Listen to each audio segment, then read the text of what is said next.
Thank you very much, Tariq, for inviting us to come and speak. And thank you to Maqsood and the British Muslim Heritage Centre for inviting me to come along. Can you see me okay? And can you hear me okay? Yes, we can, Amir. That's great. Okay. Okay. You can. That's great. Okay. So thank you very much. So today I'm going to talk a little bit about Let's Get Moving, South Manchester Muslim Walking Group. There's our contact details. We're on Facebook. You can do a search for South Manchester Muslim Walking. We have a website, or you can email us on smmwgroup@gmail.com. I'm going to talk very briefly about why did I start walking? What does that mean? We all walk. We walk from the day we're born. So what's all this about walking? A little bit about the benefits of walking, an introduction to the South Manchester Muslim Walking Group, and then I'm going to pass over to Rashida Hussain, who's one of our walkers, and also, as you say, vice chair of the Health and Wellbeing Group. She's obviously a person herself. She's a daughter and a mother, and talking about what it means from her perspective for us all. So here's me in my consulting room. Things have changed for us completely, so that we're doing a lot more work through the telephone and video consultations and things. But of course, the reality is that as a result of doing that, we're spending a lot of time sitting at the desk talking, just like I am at the moment. And as a GP, I started to get very concerned probably about 2-3 years ago, because almost every single week we are diagnosing 2 or 3 people with type 2 diabetes. That's the non-insulin dependent diabetes. That's generally the one as a consequence of our lifestyle. And I sat there thinking, I'm diagnosing all these people with diabetes while I'm sat in the chair talking to them, telling them about what they need to do, and thinking, wait a minute, I'm at increased risk of doing this myself, and what can we do about it? And that got me started to think about how we can do something different as a consequence. Here's my figures for my GP surgery, just to give some idea to the audience of what we're looking at. So in my practice, we have 13,123 patients, and out of them, 75 have what's known as type 1 diabetes. This is the one where your pancreas stops working and it stops producing insulin, and is generally considered to not be due to lifestyle. It's a failure of the pancreas. But the second group, the type 2 diabetes, you can see there 971 patients. That's type 1 and type 2. But actually, if we take the type 1 out, that means we've got 896 patients who've got type 2 diabetes, and that's the group that's increasing by about 3 a week. And this was 2 years ago. And below that, you can also see those are the ones who we've diagnosed with diabetes, but we've actually got another 988 patients who are at risk of going on to develop diabetes unless they do something different. And what we know is that if you change your lifestyle, if you change what you're eating and drinking, and change the amount of activity you're doing, 80% of those with pre-diabetes can revert back to diabetes. But you can see we've got a time bomb here, that we're already finding it difficult to cope with the patients that we've got. But if we don't do something different, then unfortunately our services are going to be completely run over. And why does all this matter? Well, here's a brilliant diagram from Health Matters that came out last year. And what it's describing is that you can see that if you take someone who is quite active and having an active lifestyle, then very early on in their life, you can already start to see there's a difference between those who are active and those that are very inactive. As you then go into your adult life and you become pregnant and move towards the menopause, you're starting to deteriorate. But what happens is in older life, you hit a point where you can no longer cope and your quality of life becomes much, much worse. But look at the difference between those who stayed active all the way through and what impact it has. The reason for sharing this with you is because even if you've spent most of your life not very active and then decide to become more active, you can shift across to here so that hopefully your later life will be spent in a more positive manner rather than feeling disabled, not able to do very much.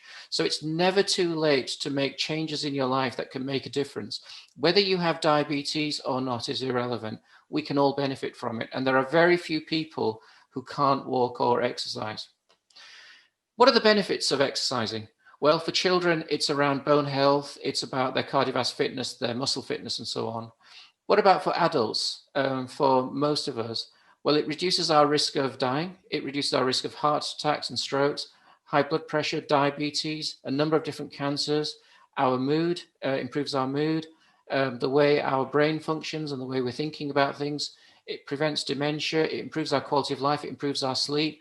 It also improves our relationships with each other. And I'm going to come back to that in a moment.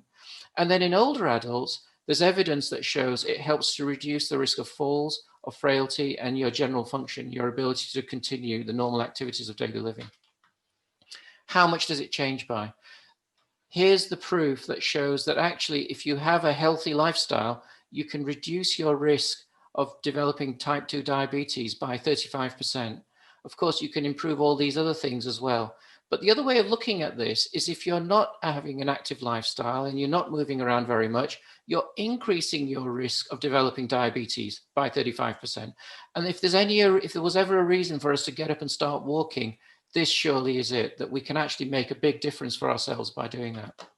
So I decided that it was time for us to set up the South Manchester Muslim Walking Group. Why? Because I want to go for a walk and let's get us all moving. I didn't want it to be just about us as individuals, because what I also saw right around me was families that were dealing with things on their own and problems and issues, and we were becoming more and more isolated. And remember, this was 2-3 years ago. This was before COVID had even hit us. And I started to think about how can we do something which actually brings families together so that we get to know each other more. We can share ideas, not just positives, but even our concerns and worries about all sorts of problems that are going on. I wanted it to be South Manchester because that's where I live. But actually, it's not just about South Manchester. It's about everywhere for people joining together. So although it's called the South Manchester Muslim Walking Group, we're inviting people from outside South Manchester to join us as well. And although it's a Muslim group, and that's why is it Muslim? Well, it's because it's my identity. It's what I'm proud of. It's who I am. It's who my family is. So of course I'm going to call it a Muslim walking group, but that does not mean it's just for Muslims. It's for non-Muslims. It's for anybody at all. And in fact, in our group, we have non-Muslims who've joined us as well because they really enjoy the walking and the socializing that we're doing. So this was our first walk 2 years ago, and we did this at Dunham Massey. You can see there were children, older people, and we all just went for a walk and really, really enjoyed it. You can see it was around November, December time. So although it was cold, we were all well wrapped up. There's no such thing as bad weather. It's just bad clothing. So if you've got the right clothing, you've got the right footwear, you can go and walk anywhere you want. We've developed a team to support us, and here is an incredible team that I'm really proud of. We've got Amna Chowdhury, we've got Rizwana Qureshi, we've got Deba Sheikh and Amran Ali, and the 5 of us are the admin for the group who try and help support the walks, encourage people to go walking, organize the walks, and provide the admin behind it. And what I'm going to share you now is some of the photographs of some of the walks that we've been on the last 2 years, just to give you some idea of what it's been like. So here we are, a lovely group in the summer. Again, you can see young children, you can see adults and grown-ups even, and elderly people even in that photo. This was in Dunham Massey, taken over in the summer. Here's Farida with her mother at Tatton Park, walking and having a great time in the Japanese garden. Here's Theba with her husband Asim, whilst we were walking in Dovetail in Oldham. And you can see some absolutely gorgeous weather that we've seen, and that's despite all the difficulties with COVID, where people would otherwise have traveled around the world, but actually this is right on our doorstep.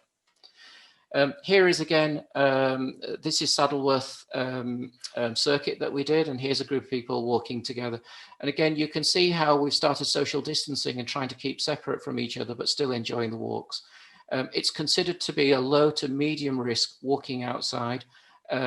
The same sort of risk as what you would have if you were going to the shops to do your shopping, which clearly we're doing.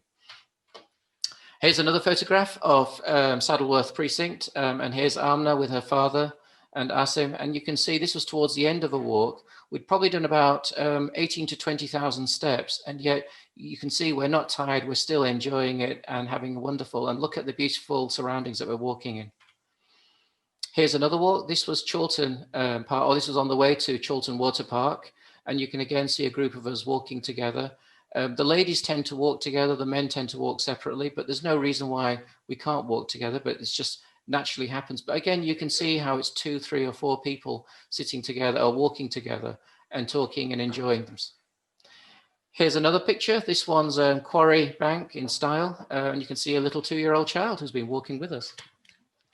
And an elderly person behind was walking with us as well. And eagle-eyed amongst you. Oh, here's this is White Nancy. This was another walk that we went on. We're all fooling around and enjoying ourselves at the same time, but it's really good fun. So yeah, this was White Nancy. It took about an hour and a half, 2 hours to get to the top. And at the top, you saw this building that had been made by a very rich person about 100 years ago. And it was his summer place that he would have for his family so they could enjoy the countryside around them. Here is our youngest walker, little Niall, who's 2 years old, and her parents. And we were walking at Tegsneg. And again, you can see what a beautiful area around us to see. In fact, as we walked on there, you can see the whole group, all of us walking together. This was obviously before the lockdown, and really enjoying the countryside.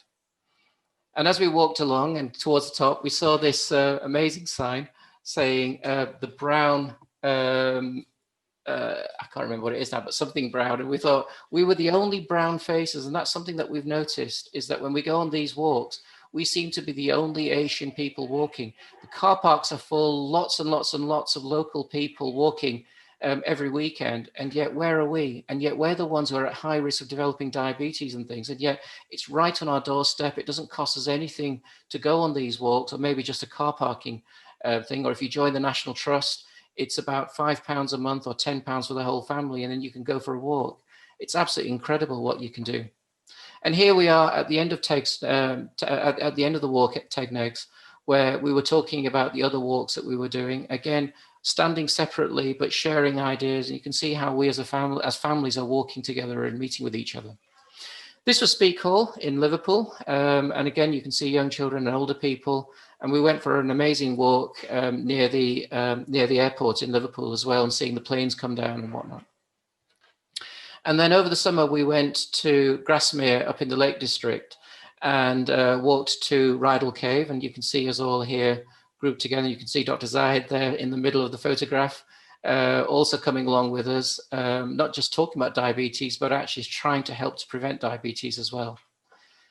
This was halfway up the walk. And again, you can see us all really enjoying the walks themselves. And it is really good fun. You don't need a lot of special equipment or anything like that. You can see people have just turned up to go for the walks.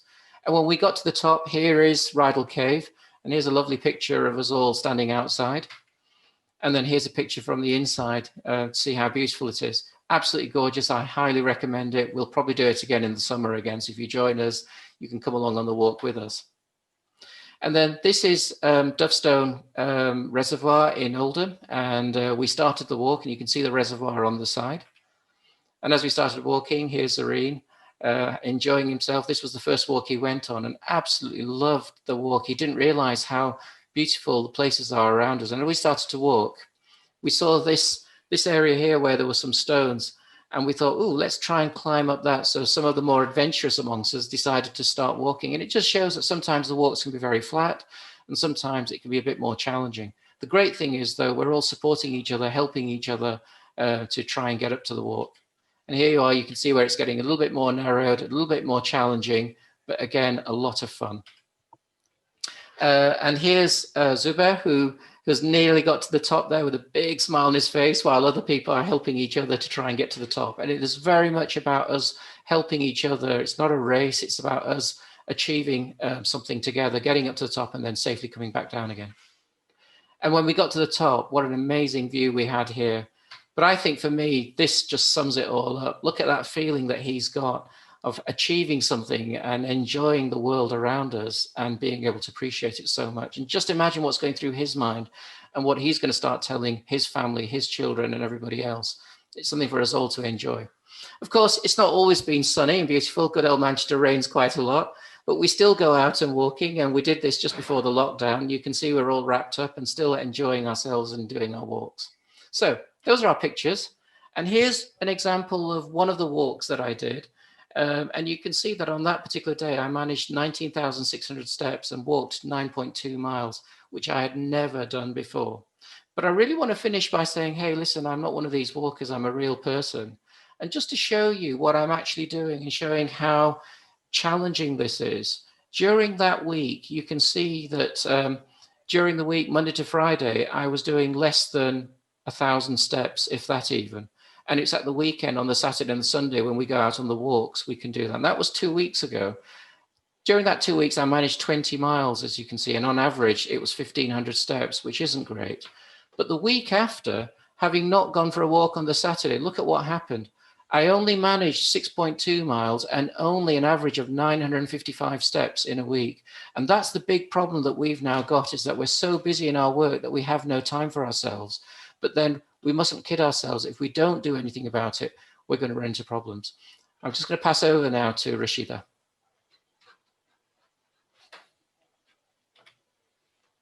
Hello. Yes, I joined this group. I first heard about it from Sister Almas because I was looking for a group that would, cater to my needs, and especially the fact that the ones that I looked up in Manchester, they normally always started in a pub and ended in a pub, which is not what I was looking for.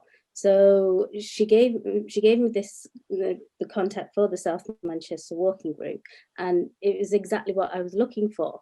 It was a bunch of friendly people, and they provided the walks, which is well organized, as well as also catering for, if the walks were longer, our prayers would be catered for. We could do that together.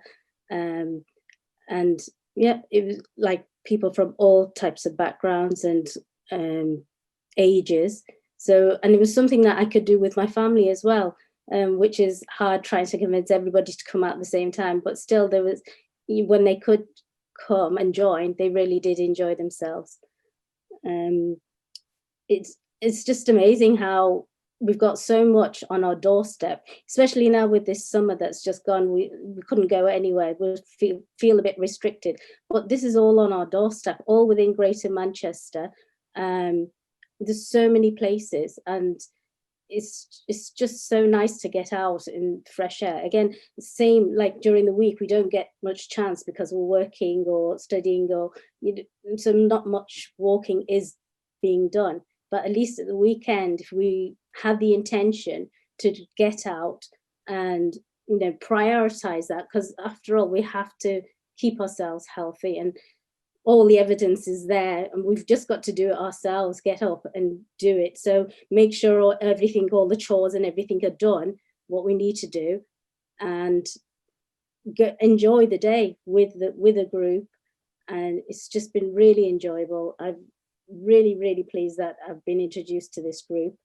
And yeah, I've just encouraged many people, everybody around me, my family and my friends. I've tried to encourage them to walk. Okay, now with the restrictions, we can't do it as a group, but still, just to get up and just move, even it's 10 minutes a day, it really makes a difference to your day and your outlook.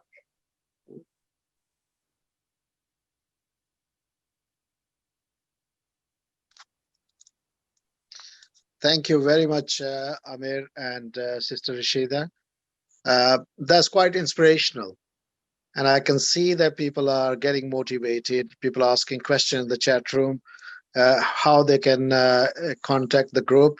And there is an email address, and there's a Facebook contact detail as well there in the chat room. Anybody wants to join, I strongly encourage. Anybody wants to join the group, please do email or go on the Facebook. Thank you, Amir, for sharing that email again.